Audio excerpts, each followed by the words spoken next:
From New York, the epicenter of the coronavirus pandemic in the United States, this is Democracy Now! Governor Newsom, we are once again asking you, we are begging you to do the right thing, to release all those in ICE detention centers now, before it is too late. Release them now, there is no later. As the global death toll from the coronavirus approaches 15,000, the disease could spread like wildfire in immigrant detention centers and jails. We'll speak with the former head of Immigration and Customs Enforcement under President Obama, who's calling for the release of thousands of detained immigrants. Meanwhile, many undocumented immigrants are afraid to get tested.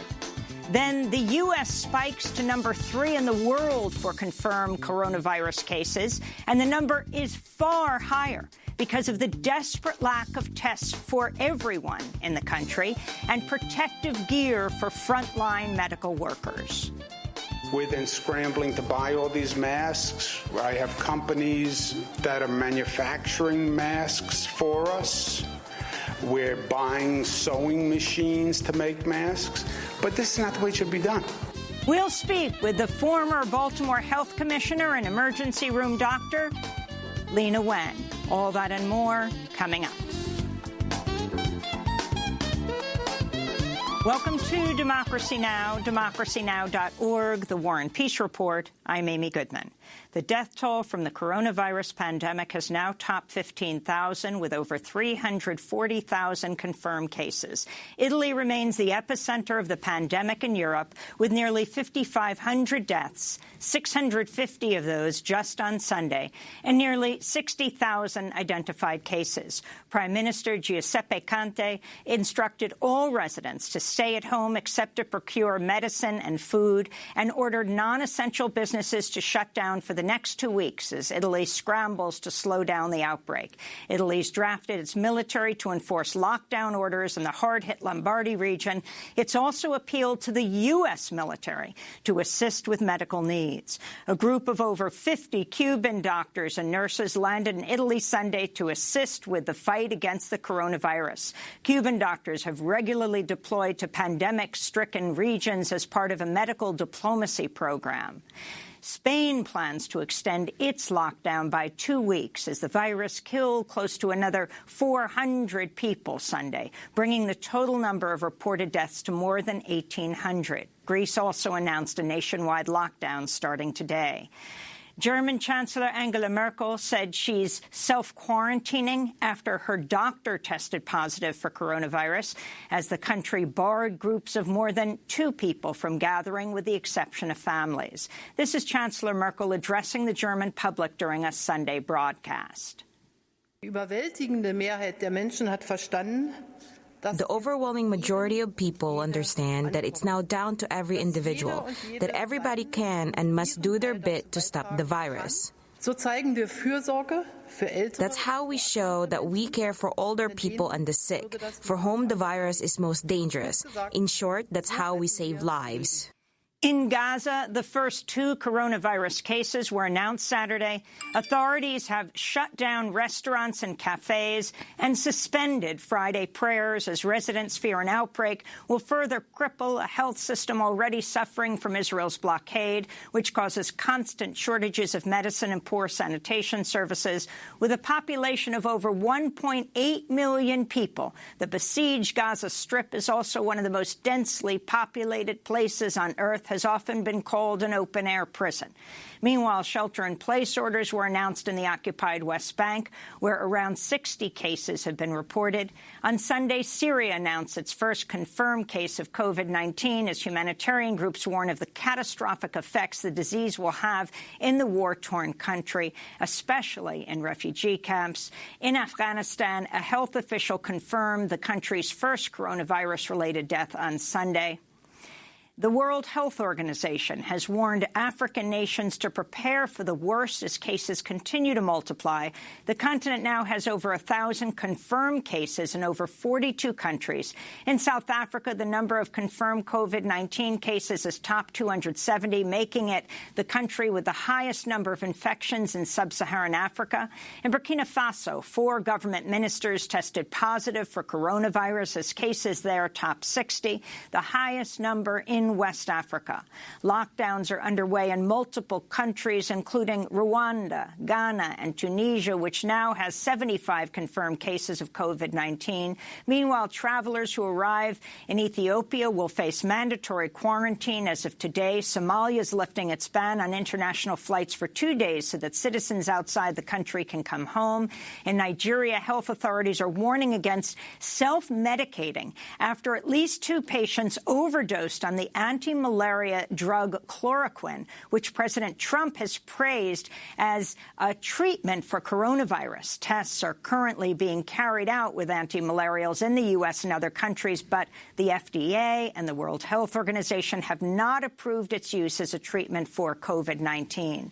Back in the U.S., lupus patients have reported shortages of the drug hydroxychloroquine, which is used to treat both malaria and lupus, following Trump's recent statements.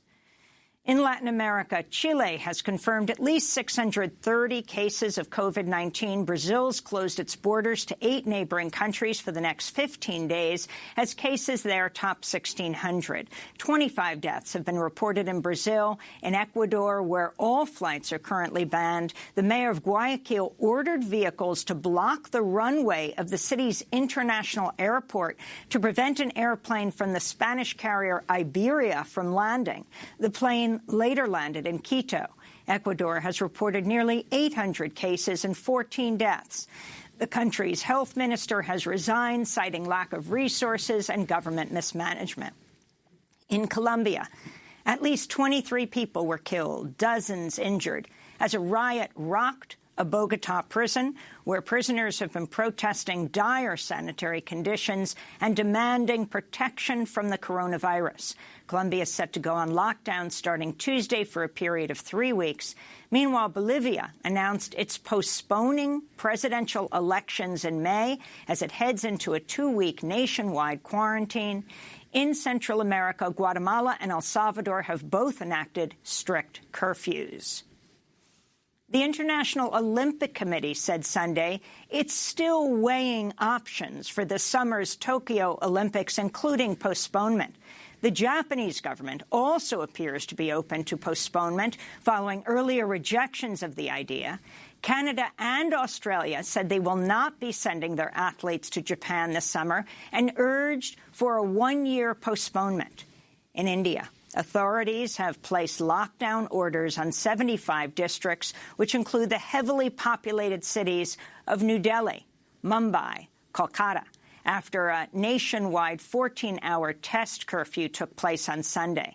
India currently has just over 400 confirmed cases of COVID-19, but health officials say the disease could spread extremely fast through the country, which has the world's second highest population at 1.3 billion.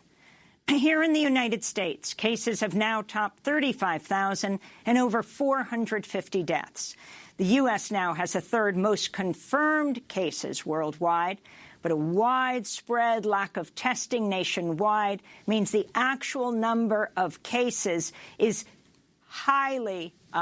likely significantly higher by thousands. Around 1 out of every 3 Americans or U.S. residents are now under stay-at-home orders as Ohio, Louisiana, Delaware, and the city of Philadelphia became the latest places to announce lockdown measures, joining the states of New York, New Jersey, Illinois, California, and Connecticut. New York has half the coronavirus cases in the United States, with nearly 17,000 known infections and 150 fatalities.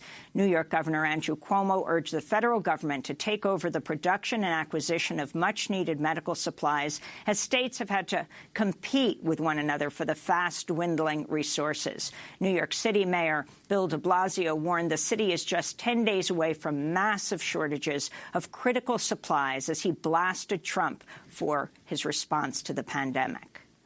Right now, I have asked repeatedly for the military to be mobilized, for the Defense Production Act to be used to its fullest, to get us things like ventilators so people who can live who would die otherwise. Chuck, I can't be blunt enough.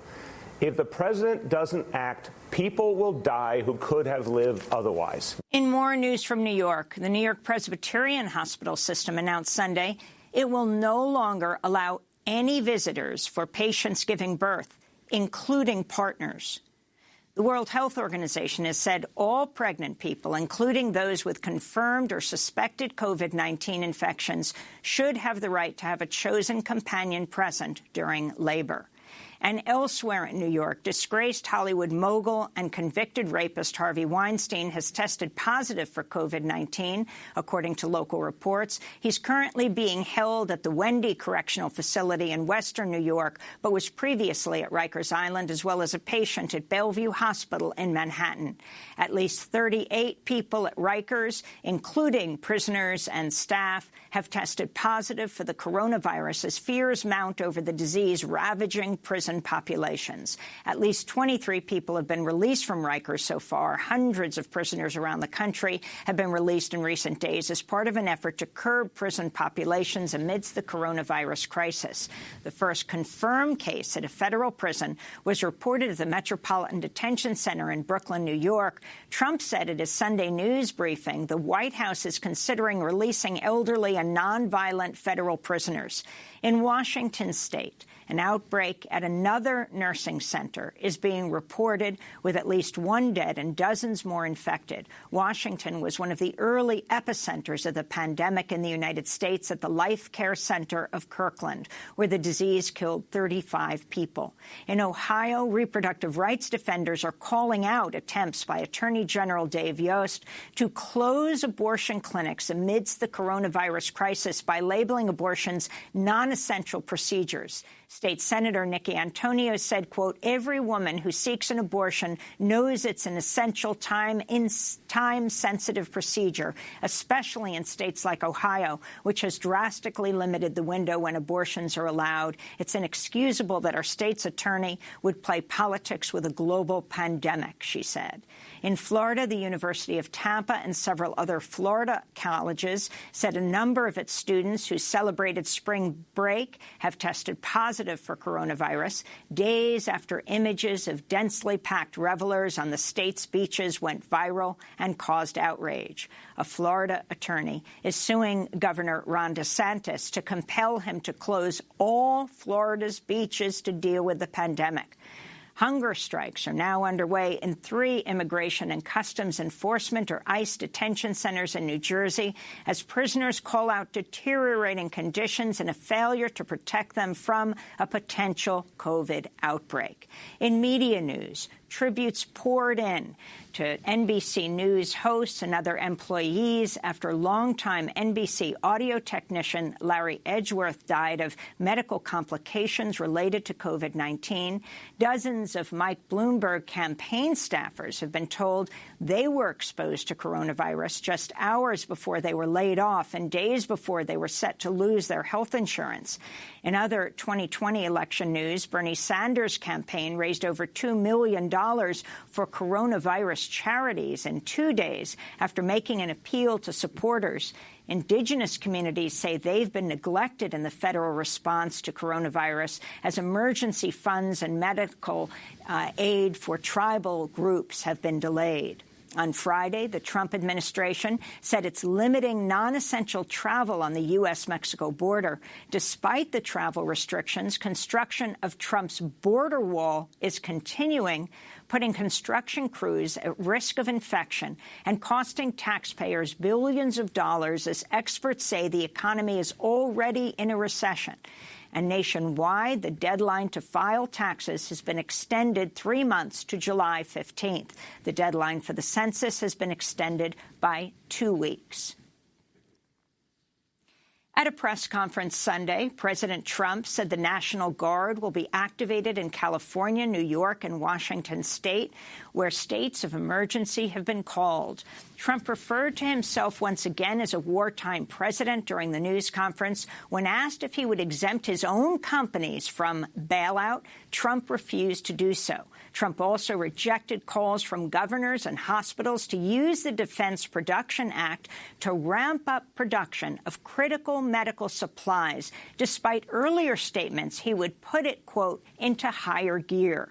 Trump also shot down proposals to nationalize industries to better manage production of such necessary supplies.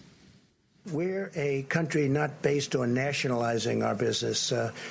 Call a person over in Venezuela, ask them how did nationalization of their businesses work out? Not too well. The concept of nationalizing our business is not a good concept. At another press briefing Friday, Trump lashed out at NBC reporter Peter Alexander after he asked what Trump's message is to address the fear of the American people. What do you say to Americans who are watching you right now who are scared? I say that you're a terrible reporter. That's what I say. I think it's a very nasty question, and I think it's a very bad signal that you're putting out to the American people. Meanwhile, lawmakers continue to debate a massive stimulus package today after Democratic senators blocked a $2 trillion bill Sunday they say failed to protect workers. This is Massachusetts Senator, former presidential candidate Elizabeth Warren speaking Sunday. They're trying to advance a proposal that would be great for giant corporations and leave everyone else behind. We're not here to create a slush fund for Donald Trump and his family, or a slush fund for the Treasury Department to be able to hand out to their friends. We're here to help workers. We're here to help hospitals. And right now, what the Republicans have proposed does neither of those. Kentucky Senator Rand Paul has become the first senator to test positive for coronavirus. His office says he does not have any symptoms. Several Republican senators say Rand Paul was in the Senate gym and pool on Sunday, just hours before he got the diagnosis. Senator Paul is a medical doctor. Utah Senators Mike Lee and Mitt Romney both announced they'd be self-quarantining following the news. As criticism of Trump's response to the coronavirus crisis mounts, Reuters is reporting Trump eliminated a position last year at the Centers for Disease Control, which was tasked with helping to detect, investigate, and help contain disease outbreaks in China. This comes as reports emerged Friday that Trump continued to play down the threat of coronavirus despite repeated warnings by U.S. intelligence in January and February that a global pandemic was likely. Meanwhile, Politico is reporting the Justice Department has quietly been pushing lawmakers to grant the department new powers amidst the public health crisis, including the ability to have some judges detain people indefinitely without trial, pause court proceedings during emergencies, and ban people with COVID-19 from seeking asylum. The measures are not likely to pass a Democrat-run House.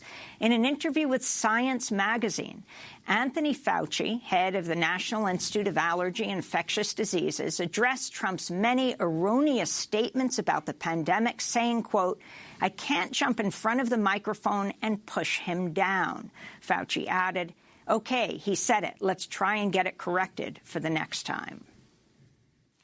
And Secretary of State Mike Pompeo arrived in the Afghan capital of Kabul today amidst the mounting coronavirus crisis as he attempts to move forward the historic U.S. Taliban peace deal, which has been strained by ongoing violence and political turmoil. Pompeo is meeting President Ashraf Ghani and his rival Abdullah Abdullah, who both claimed victory in September's elections. And those are some of the headlines. This is Democracy Now!, democracynow.org, The War and Peace Report. I'm Amy Goodman.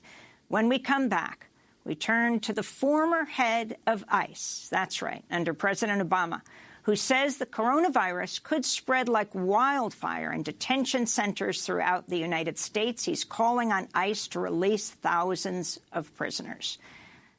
Back in a minute. I've got a cupboard with cans of food, filtered water and pictures of you. And I'm not coming out until this is all over.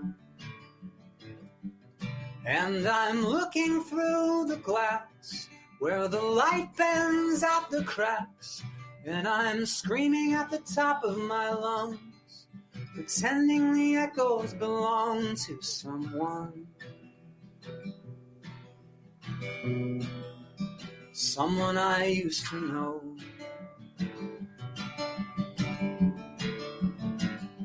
And we'll become silhouettes when our bodies finally go ba ba ba ba ba ba ba ba.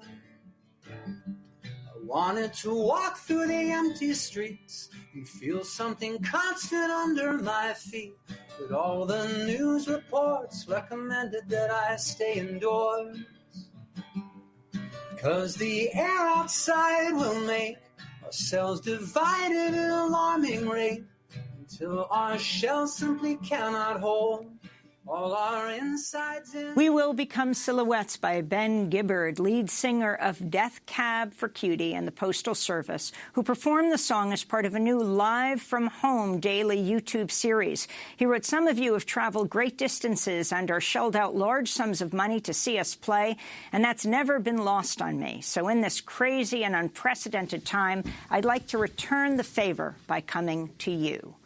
This is Democracy Now!, democracynow.org, The War and Peace Report. I'm Amy Goodman. We're broadcasting from New York, the epicenter of the pandemic in the United States. As the global death toll from the coronavirus pandemic tops 15,000, with more than 450 deaths here in the U.S., alarm is growing about the safety of more than 37,000 people detained at immigration detention centers and private jails that contract with Immigration and Customs Enforcement, or ICE, where it's nearly impossible to avoid close contact and follow social distancing to stop the spread of the virus. Nearly half of those detained by ICE are accused of no crime other than civil immigration violations. ICE says there are no confirmed cases of coronavirus among detained immigrants at the facilities it runs, but at least one worker has tested positive at the Elizabeth Detention Center in New Jersey, who's a member of the medical staff.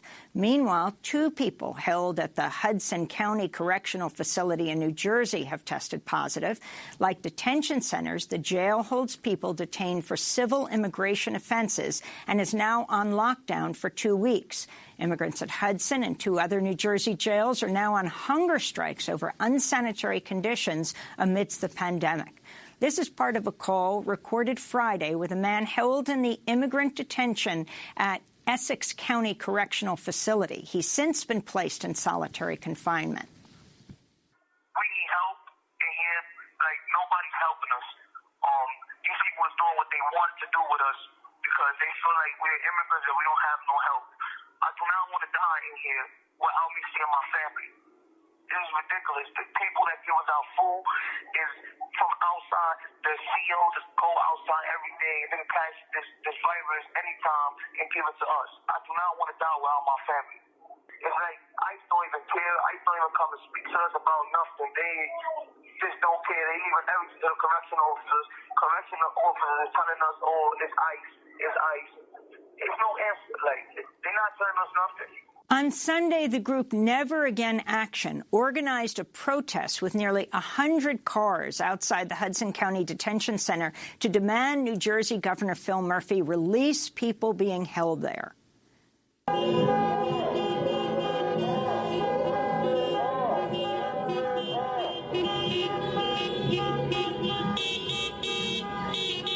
Never Again also held an in-car protest outside California Governor Gavin Newsom's home to call for the release of detainees. Governor Newsom, we are once again asking you, we are begging you to do the right thing, to release all those in ICE detention centers, Now, before it is too late. Release them now. There is no later. More than 3,000 physicians have signed a letter calling for ICE to release people from detention while their legal cases proceed, especially those who are over 60 or have medical conditions that put them at higher risk of dying from COVID-19. There's also growing concern about the spread of the coronavirus among immigrants detained by Customs and Border Protection at shelters for unaccompanied migrant children that are run by the Federal Office of Refugee Resettlement. The news outlet Documented reports a staff member at Abbott House, a shelter in Irvington, New York, has tested positive for COVID-19 and placed all exposed migrant children held there in quarantine for 14 days. This comes as the Trump administration announced it'll shift its enforcement operations to focus on dangerous individuals. For more, we're joined by two guests. In Phoenix, Arizona, John Sandweg is with us. He is former acting director of Immigration and Customs Enforcement, ICE, during the Obama administration. He wrote a piece published Sunday by The Atlantic headlined, "I used to run ICE. We need to release the nonviolent detainees. It's the only way to protect detention facilities and the people in them from COVID-19. And in Los Angeles, we're joined by Angelica Salas, executive director of the Coalition for Humane Immigrant Rights in California, or CHIRLA, which just led a national effort to stop immigration enforcement actions. We welcome you both to Democracy Now! John Sandweg, let's begin with you. You're generally in Washington, but you're in Phoenix, Arizona right now. Talk about what you are calling for. Well, look, the immigration detention centers really are vulnerable to the outbreak of a contagious disease. During my time at ICE and my time at DHS, we had several outbreaks of contagious diseases. The nature of these facilities is such that it's really impossible to engage in the social distancing that we're all practicing right now.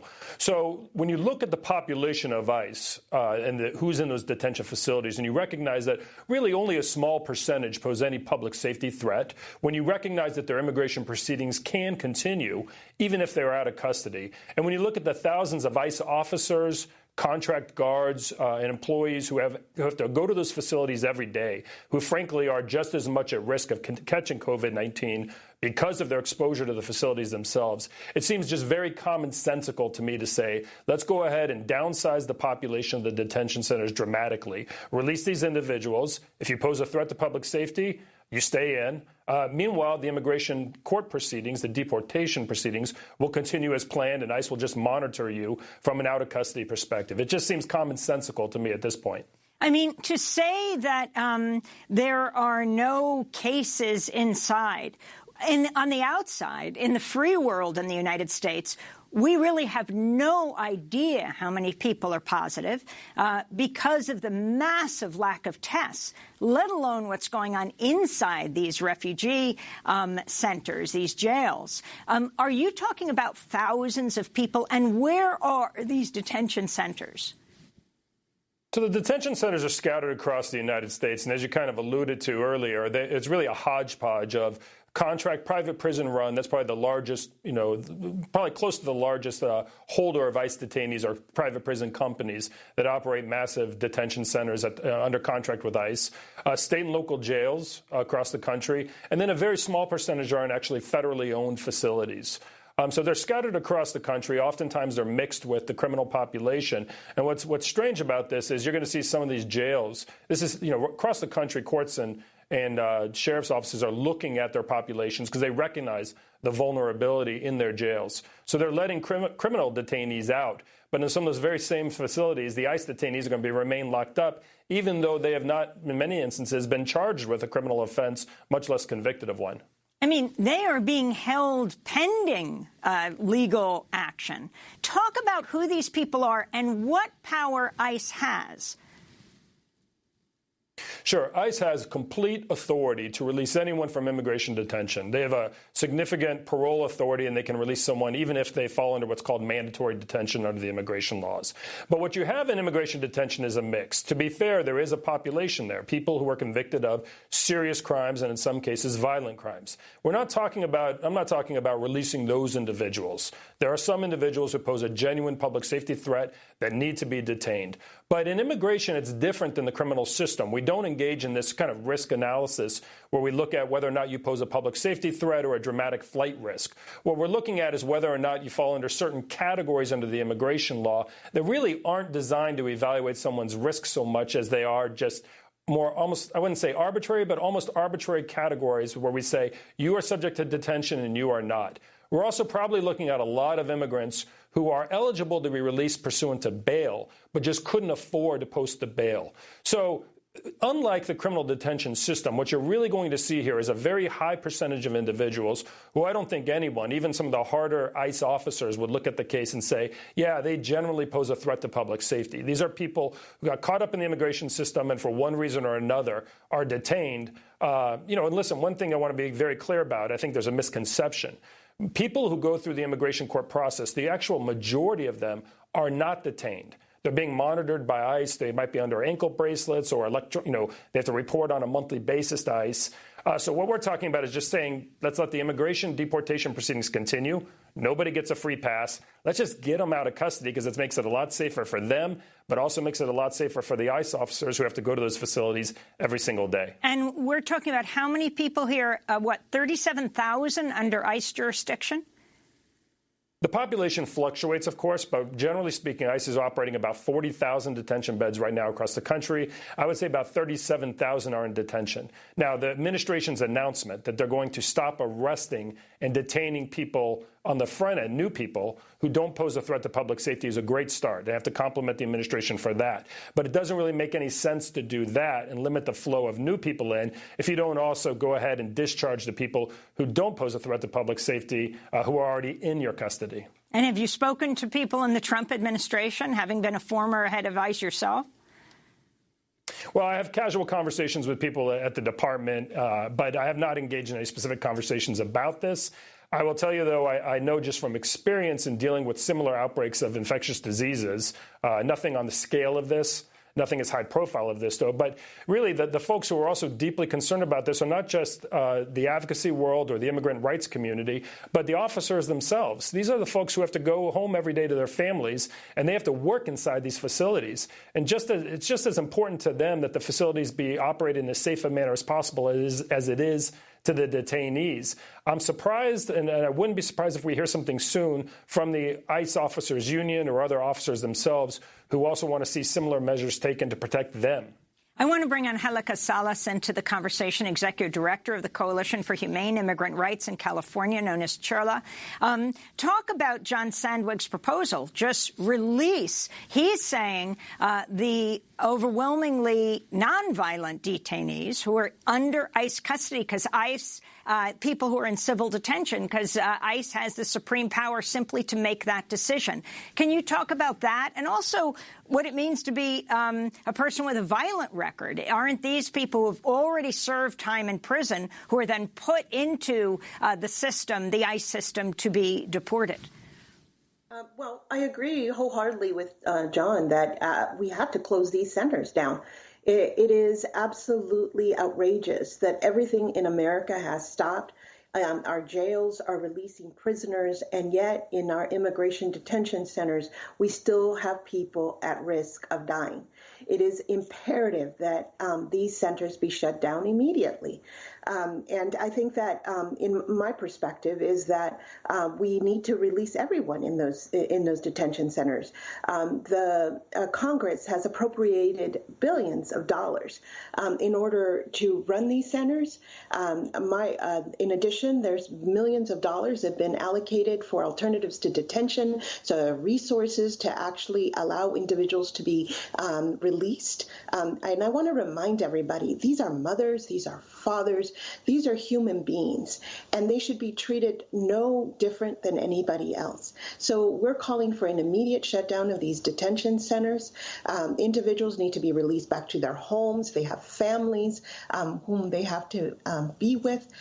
So our perspective is that during this time of crisis, once again, the immigrant community is being attacked, whether it's on the enforcement side or in the detainee side. And I also want to tell everybody that as we have individuals who are fighting their detention and their deportation, on the other side, there's also immigration attorneys.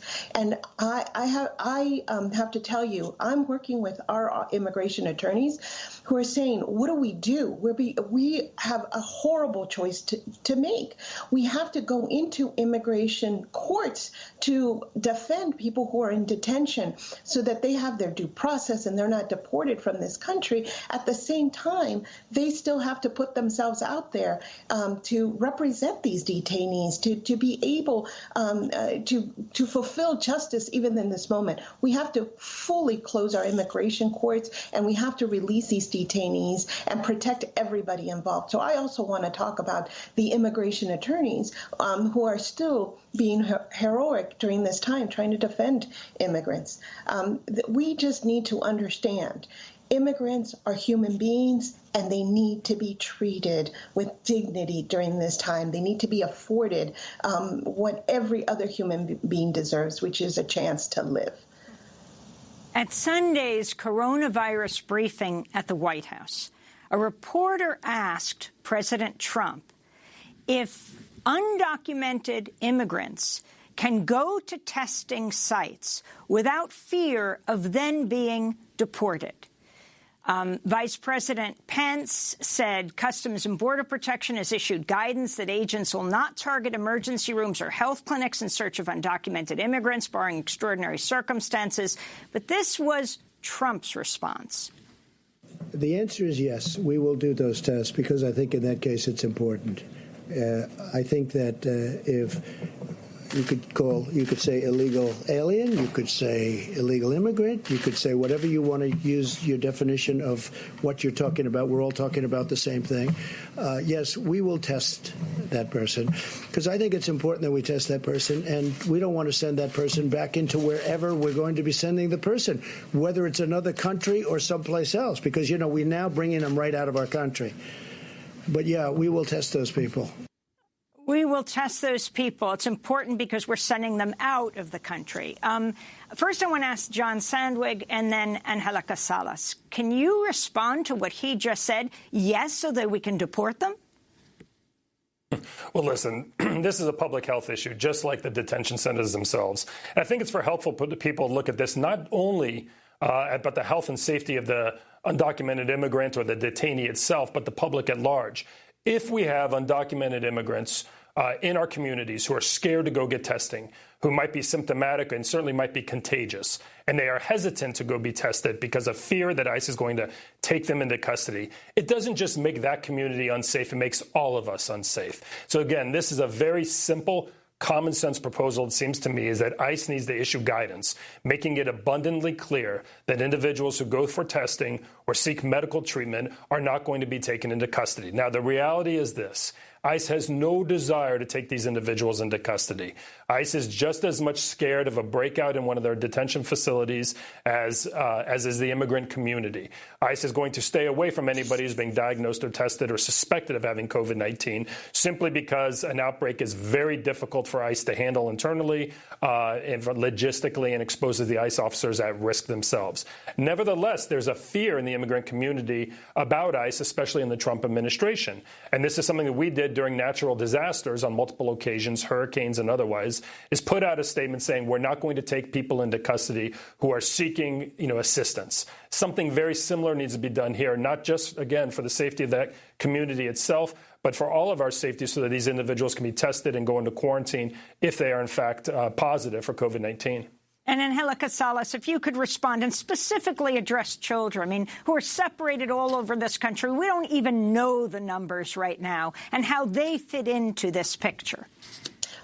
Chair Low's perspective is that immigration enforcement needs to cease immediately. There is no reason that any person going for testing should actually be afraid that immigration will somehow come in contact with them. At this moment, what we need to do is safeguard resources for this health crisis. And so what we're asking for, number one, is that all immigrants, independent of their immigration status, have access to testing that they also have access to the treatment if they are found to have the virus, that they are treated in the same way as any other human being during this moment. I want to let listeners understand that across this country, immigrants, undocumented immigrants, don't have the same access to the resources available to others. So this is a moment in which we say, because we are all interdependent, where we all actually are dependent on other people's health for our own health, we need to make sure that immigrants have access to all the same level of care. And that also means that we increase resources to community clinics, which in many instances are places where the undocumented go for treatment. That is the first place that they will go. So we need to make sure that we also bolster up resources across this country so that immigrants have the same level of care. There should be no requirement for residency, citizenship status, or any other kind of request for information for immigrants. Otherwise, they're not going to move forward. And I tell you this because we run an immigrant assistance hotline, and we're receiving these calls of individuals who are calling us just to make sure that they're able to move forward with testing. The last thing I also want to say with this is that immigrants are also the ones that are being laid off all over this country, who are losing their jobs, and they don't have access to unemployment benefits either. So whether it's access to care or access to just some level of economic support, they're completely left out. And I want to tell America, we are part of this country. Immigrants are part of this country. We are the ones who have taken care of your children, of your elderly, who are putting food on your table right now. And just do not forget us, and make sure that immigrants are included in this moment of great peril for the rest of our for our entire country. Finally, John Sandwig, let me ask you, as you see what's happening on the border, immigrants were afraid of the U.S. government long before Trump. Do you have any regrets about your role, or would you have done anything differently as director of ICE under the Obama administration? Of course, we know millions of people were deported then. Trump has now taken what President Obama, the foundation he built, and taken it to a different level. But your thoughts on that? Well, look, we were focused. There's a role for immigration enforcement in this country. We need to enforce our immigration laws. We need to have border security in this country. The Obama administration's approach, however, was focused on those who pose a public safety threat and those who just recently compromised our border security, meaning people who just crossed the border. I genuinely believe that is the right approach. Now, it took us a long time to get to where we got to at the end of the administration. I think that there were certain policies that we tried along the way to implement that focused approach, that more laser-like approach, that were maybe a little slow, or maybe were not the right policy, and it took us a few iterations to get it right. But we got it right. So, look, the Immigration and Customs Enforcement plays a valuable role in this country in terms of protecting public safety and enforcing our immigration laws. It's about how you execute that enforcement mission. At the end of the day, ICE has the resources only to remove or deport a fraction of the undocumented population. That fraction needs to be focused on those who pose a threat to public safety, those who violate our criminal laws, serious criminal laws. So no, I don't have regrets in terms of the policies of the Obama administration or the use of ICE itself. I just think it's unfortunate today that ICE has become a political tool. It's unfair to the officers at ICE itself. It gives the agency a terrible reputation, makes it very hard for them to execute their public safety mission. And it's very unfortunate that immigration enforcement and the agency itself get used as a political pawn here. And it's unfortunate to the immigrant communities that we're taking this more arbitrary, randomized approach and wasting our taxpayer resources going after individuals who pose no threat to public safety, who've probably been here a long time and have U.S. citizen family members. That approach itself is very short-sighted. And Angelica Salas, 30 seconds. I just want to say that we have to act now. People will die if we do not take action. Immigrants need to have the same access to all type of health care. This is a moment in which we have to shut down these detention centers. We have to shut down all these centers in which children are being housed. If we are to save lives, we have to not forget the immigrant community. We want to thank you both so much for being with us. Angelica Salas, Executive Director of the Coalition for Humane Immigrant Rights in California, and John Sandweg, former Director of ICE under Obama, now calling for the release of thousands in immigration detention in the United States. When we come back, we go to emergency room physician, former Baltimore Commissioner of Health, Dr. Lena Wen. This is Democracy Now! Stay with us.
That's the high school choir of Chino Valley Unified School District in Chino, California, singing Somewhere Over the Rainbow. They found a way to remain connected after their school year was officially dismissed until May by joining together via video stream because their concert was canceled to sing the song a cappella. This is Democracy Now! I'm Amy Goodman.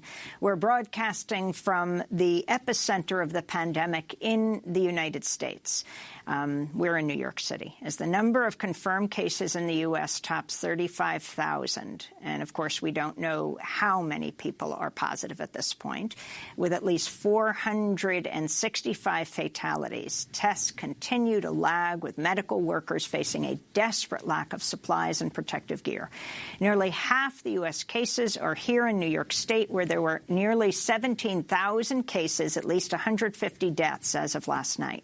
New York City Mayor Bill de Blasio warned the city is just 10 days away from massive shortages, critical supplies, as he blasted Trump for his response to the pandemic. New York Governor Andrew Cuomo has urged Washington to take over the production and acquisition of much-needed medical supplies, as states have been forced to compete with each other to buy somewhere in the world fast-dwindling resources. Illinois Governor Pritzker blasted the federal government for forcing states to compete on Sunday, telling CNN, "We need millions of masks and hundreds of thousands of gowns and gloves and the rest, and unfortunately we're getting still just a fraction of that. So we're out on the open market competing for these items that we so badly need. It's a wild west out there," Pritzker said. Well, for more, we go to Baltimore, where we're joined by Dr. Lena Wen, emergency room physician, public health professor at George Washington University, previously served as Baltimore's health commissioner. Welcome back to Democracy Now!, Dr. Wen. If you can talk about what this both lack of testing means of the whole population and what the lack of the PPEs, the personal protective equipment for frontline healthcare workers means. Absolutely, Amy, and thank you for covering this important topic. The lack of testing has been a huge issue in the U.S. and really was a major misstep, because we do not have a handle at all on the true number of cases here. And we lost valuable time. Look, China imposed some really strict restrictions on their population to buy the rest of the world time. We had weeks to figure out who has coronavirus here in the U.S. and to apply tried and true public health strategies, which is containment, to figure out who has coronavirus and how can we contain this new pathogen within our borders. But we were not able to do that. And we still don't know. And in fact, the true number of cases probably far exceeds what we know, because we still don't have the capacity to do testing in the U.S. by any means. I mean, even people who are symptomatic, who are ill, are not able to get the test that they need. But you mentioned this other issue, which is the lack of personal protective equipment, which I find to be the most shocking of all. because just 2 months ago, we were looking at the images coming from China, and we were seeing nurses who had to make their own goggles and doctors who were getting garbage bags and trying to make gowns out of garbage bags and rain ponchos. And we were saying, wow, I can't believe that's happening. We never thought that that could happen in the U.S. But my colleagues are pleading over social media. They're going to Home Depot and Lowe's during their off hours to see if they could get just one mask. And that just cannot happen. I mean, our healthcare workers are putting their lives on the line every day. And now they're terrified to come home. First, we're going to run out of masks, and then we're going to run out of doctors and nurses because they'll become sick and not be able to work. And it's just unconscionable that at this time of a national emergency, that we're not mobilizing our national resources to help those most in need. And it's not a secret as to what we need. It's right there out in the open. And we no longer, it's not okay to have our political leaders say that everything's fine when it's not. And there are tangible things that they can do in order to mobilize so that we don't have this crisis turn into a catastrophe where hundreds of thousands of people will die because of our political inaction. So can you explain what can be done? The powers that President Trump has to have factories make, for example, these masks. He keeps saying that they are simply out there, they're available, everyone has them. When the head of FEMA was asked, how many masks do you have, pinned down when Jake Tapper of CNN tried to ask him yesterday, he said something like, I don't know, I was just called into this 5 days ago, I don't have a number. Why was FEMA just called in 5 days ago? As President Trump keeps saying that he was a visionary and understood there was a pandemic, that's why he closed the borders so early. If that's the case at the end of January, the beginning of February, why didn't he mobilize both the testing and also the making of these life-saving masks? And how could it be done now? How can these governors who are desperately now competing with each other on the open market to buy masks for their healthcare workers? I mean, I think you said exactly what you said is exactly right, that at this point, we have to look forward. Look, we can look back and say all these things should have been done differently. And frankly, they should have been, because we had time. We had weeks, months to prepare for this, and we didn't make use of that time. But now we need to move forward, and we need to move forward by taking direct action. Because let me tell you what my colleagues are seeing on the front lines. My colleagues are being told that, yes, they're supposed to have these N95 respiratory masks, but they're out. And by the way, we may be out of surgical masks. And so let's figure out how to spray down these very flimsy masks with alcohol in a way that's not evidence-based and will disintegrate these masks. But that's still better than nothing. I mean, that's just not appropriate. Or having people scrounge around. I mean, my Facebook feed is filled with my colleagues who I train with, nurses, physician assistants, doctors, asking family members if they can somehow look in their communities and ask their neighbors to be donating masks. That just cannot be happening in our country. The president has the ability through the Defense Production Act to order manufacturers on a federal basis to produce these life-saving equipment. Now, that's what should be done. I mean, I understand that there are individuals who are being good citizens and volunteering to sew masks and using their 3D printers, and companies are making donations. I mean, all that's very nice and good to see, but we need a national coordinated effort. This is a national emergency. If this were a war and hundreds of thousands of people, maybe millions, are going to die, you wouldn't be asking everyday citizens to be making armor and machinery. You wouldn't be asking soldiers to buy their own ammunition and look for it in their local stores. But that's what's happening right now, and it's simply unacceptable. And we're going to have the blood of tens of thousands, hundreds of thousands, or more people on our hands if we don't take that prompt action right now. And what about with these daily briefings to put the scientists and the doctors forward first? Yesterday, President Trump and Vice President Pence, they spoke for about an hour and a half at the White House. Deeply political, attacking immigrants, reporters, etc.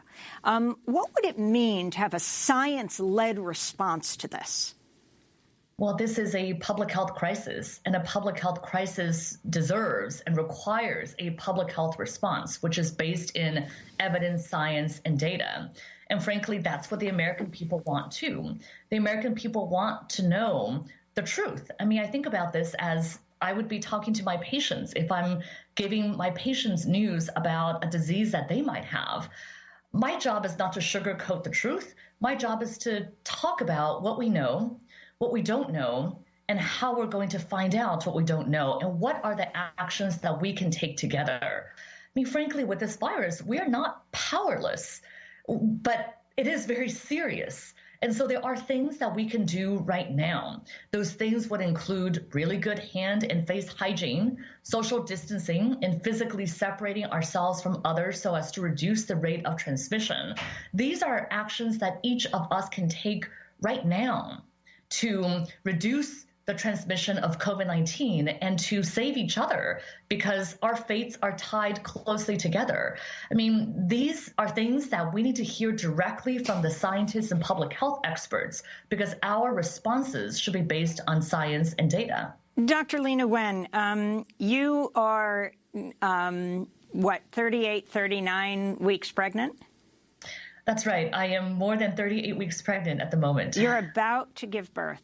Can you talk about the effects of coronavirus for pregnant women?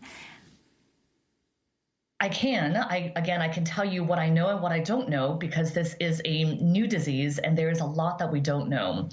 Based on the studies done so far, it does not appear that pregnant people have more severe illness than those who are not pregnant from coronavirus.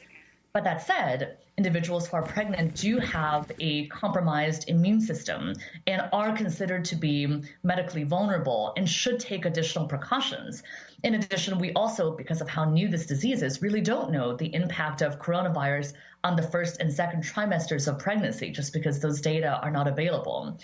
Now, there are additional issues that have arisen now as a result of hospital overcrowding. I know that this is something that I've been thinking a lot about. I have a 2.5-year-old, and when I delivered my 2.5-year-old, it was a very different world. And my husband was able to come into the delivery room.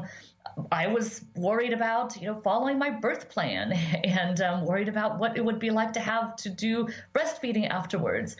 They're very different worries than now, when hospitals are changing their policies and some hospitals are not even allowing another visitor for fear of spreading infections. And it's not even a visitor, as you said. New York Presbyterian, the health complex in the United States, is now saying they announced it would no longer allow any visitors for patients giving birth, including partners, even though the World Health Organization has said that all pregnant people, including those with confirmed suspected COVID-19, should have the right to have a chosen companion present during labor.